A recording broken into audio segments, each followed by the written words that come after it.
Ladies and gentlemen, this is Adrian and the Game Guiders back again with some more missions from Splinter Cell Double Agent. This is mission 6, JBA Headquarters Part 2 actually.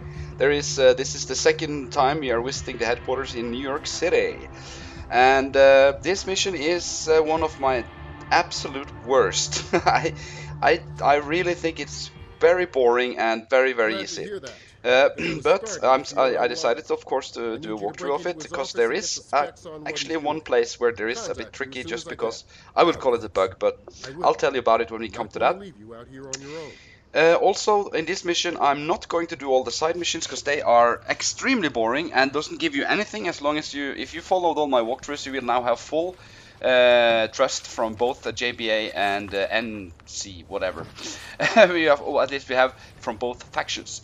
So I'm not going to go around doing all the get some information here and there because it doesn't give me anything. Also, it won't give you much either. It's just a small amount, and also it takes a very long time to take them all. And it's not star objectives, so you will not get any bonus equipment for it, and you will still get 100% rating. So I've seen a lot of walkthroughs. All of them are pretty long because most people of them are doing all the side quests, or some of them are just partly doing them. And I decided, well, okay, then I'll do a walkthrough on how the fastest way to do it, and also get everything you need. So the first thing we are doing is, of course, for following Enrique over here, Enrica, whatever. And now we're going to do a little voice recording to get a voice to actually get this, so we can activate his voice. There's like a voice activator on the door here, so we need his voice to actually enter after, so we have to record it. Also, that's how you record an objective. You have to record 5 voices. That's one of the objectives, but as I said, we're not going to do those. So now I'm just recording him. There we go. And now we have a really boring part in front of us. That's why I'm speeded up the time. But you have to put you have to make these mines, and you have to put these detonators into this hole.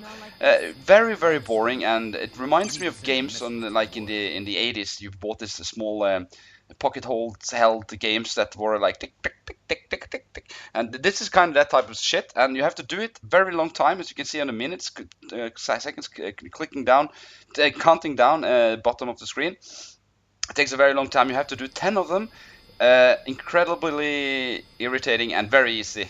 so it's yeah, I don't know why they put that in the game, but they did. So we have to do it because that's the star objective. So we have to do that to unlock some more nice equipment for Stan Fisher.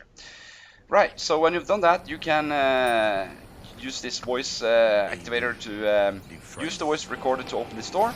And now we are skipping a lot of stuff. On the left side here, you can go and get an objective. We are not doing that. We are just skipping that because that objective is not important at all. It doesn't give us anything. So I'm just continuing up, and now we are getting into an area where it's a little tricky, but if you're quick enough, no worries at all. Look at that guy when he turns. Do a little roll, and then a little roll again here. And there's also a guy on the right side who's sleeping, so but no, don't worry about him. And now we pick the door, and it's a 4-pin pick. So yeah, everything is starting to get a little more difficult on picking and hacking. And yeah, especially hacking. It's really hard on the version 1 of the hacking. I haven't got the version 1.5 or version 2 anything, so it's really hard to hack. And you just said I turn off the light because you will be standing here for a few seconds, so just be sure that no guards can see you. And as you see here, you don't have a lot of time, and the number is not popping up very fast. As you can see here now, I'm actually waiting for another number. And there it was, so I had 1 second left, and you see I didn't have, that, 0.2 seconds left. Right, so now we're going to use, here comes the hard part. And I actually did an extra save here, because I couldn't figure out what the fuck was going on, because I'm waiting here now to open the safe. And Emile Dufresne and Jamie in Washington is now coming in to discuss some blueprints, and we have to get into this safe and open it to take some pictures of those blueprints, but we can't do that now because they will then see us, because they are coming right after you enter this room. They will come behind you, so you have no time. Now this is something that takes a bit while, so I've speeded up the time. They're just talking about stuff. Jamie wants to check the blueprints, and he comes into the safe to get them.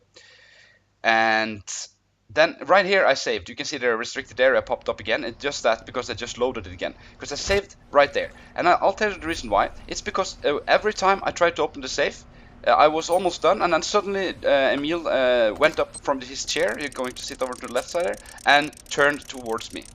And I tried to figure out what that was. I was just standing looking at him, and he did that 2 times. Suddenly stood up and looked at the safe, and then back again. Stood up, looked at the safe, and then back again. And that was like 1.5 minutes, almost a minute it took me. So I decided, okay, I'll just throw in a save here to see if that helped, and it did. When I did a little save there, it helped a lot, even though he will still sometimes do it, but sometimes he will not. So I don't know what that was, but if you do a little save there and then load that save game, it's like the bug in the Mission 1 Iceland. It suddenly fixes itself. But this is just partly fixed, but it works. So I didn't bother to stay there for like 1 or 2 minutes waiting for Emil Dufresne to get up and down off his chair. Right, and that's that. That's the mission, guys and girls. It's it's really easy, and I mean, I call it a pointless mission actually. Just it's more a storyline, and I can understand that. It's a story. Look at it as a storyline mission. Very easy, very boring, but still, it's done. And I'm really looking forward to get to the next mission, really, because this was no gadgets, nothing. So yeah, well, this is the highlight of the whole mission actually. Little close-up with Enrica. Anyway, we are done. We are going to post mission 7 as soon as it comes to that, and that will be cruise ship, and I'm actually looking forward to that. It looks really cool. So until then, I just wish you all will have a very nice week and a happy weekend. If you have if you have the time, I would be very happy if you'd like to subscribe to our channel. Please like. I love when people like my videos. It helps me a lot. And of course, leave a comment if you have something to say. See you later. Hey, hey.